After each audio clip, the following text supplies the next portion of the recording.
ზაზას დღიურები ბათუმის თოჯინებისა და მოზარდ მაყურებელთა თეატრში ფილმის პრემიერა გაიმართა. იგი ბათუმელ რეჟისორს ზაზა ხალვას ეძღვნება და მის მიერ წაკითხულ დღიურებსა და ფილმის ლოტო კადრს მიღმა გადაღებების პროცესს აერთიანებს. ნიკოლოზ ვერძაძე მასზე რამდენიმე წლის განმავლობაში მუშაობდა. პროექტი აჭარის განათლების, კულტურისა და სპორტის სამინისტროს ფინანსური მხარდაჭერით განხორციელდა. თავი სათქმელი არის ის, რომ ზაზა იყო დიდი ფილოსოფოსი,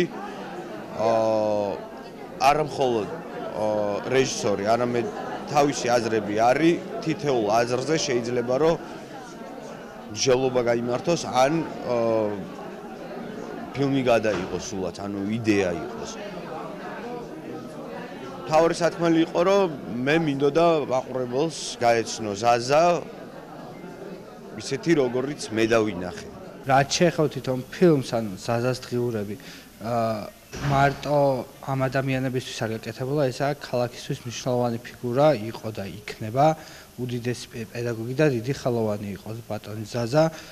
ჩემთვის როგორც მისი სტუდენტისთვის უზომოდ ემოციური იყო, იმიტომ რომ გამახსენდა ის ნარატივები და ის ლექციები, რომელსაც ანუ მიკითხავდა და გვეუბნებოდა და ის ხმა რომ კიდევ ერთხელ გავიგე, ჩემთვის ეგ იყო ძალიან სენტიმენტალური, ემოციური და ამავდროულად აღმაფრთოვანებელი.